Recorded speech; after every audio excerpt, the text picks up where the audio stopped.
teacher, you're going to be exposed to many different parents, teachers, students, coworkers, and they're going to put you in situations that you're not prepared to respond to. And one of those situations can be a parent or community member criticizing your use of games or role playing in the classroom. And I'm going to discuss how you can properly answer this and give a good response on why your school uses games and role playing.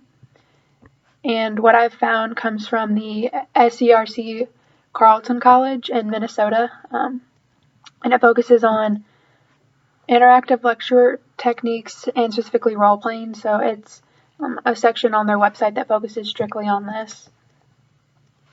There's many advantages and disadvantages to role playing. One of the biggest advantages, quoting directly from their website, would be students immediately apply content in a relevant real-world context. It also goes on to say that students engage in higher order thinking and learn content in a deeper way.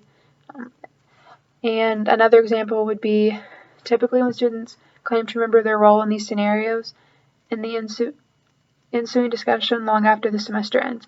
So it's just ways that are more creative and have students think outside the box and use their imagination to not only retain the knowledge that they're learning, but also learn how to apply it and relate it to real-world scenarios. So, for example, some schools are more diverse than others, and say you have a student in your classroom that's from France.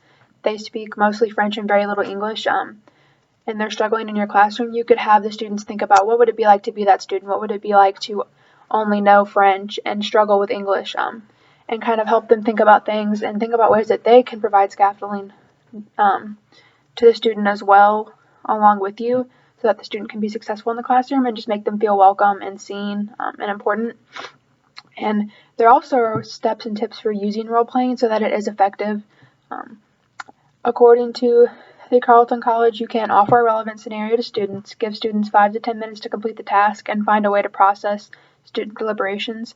So these are all steps that you can take for it to be effective. And just taking the time to explain these things to the parents or the community member will help them create a better understanding. The college also goes on to say that role-playing is a learning structure that allows students to immediately apply content as they are put in the role of a decision maker who must make a decision regarding a policy, resource allocation, or some other outcome.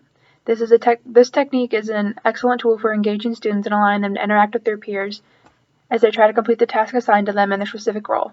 So it not only is just something that you can give to the students to do for an activity that's creative, fun, interactive, it also is a learning structure that they can immediately apply.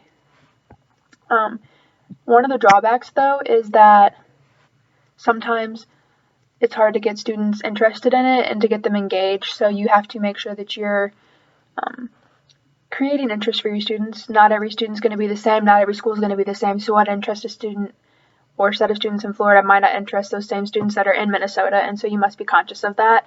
And I make that aware to the parent or community member also, that it's something that you can adapt and modify so that it works for the students or it works for the students specifically using it, and explain to them things that you have done with the activity or the topics you've used to do it and how it's helped your students grow and learn.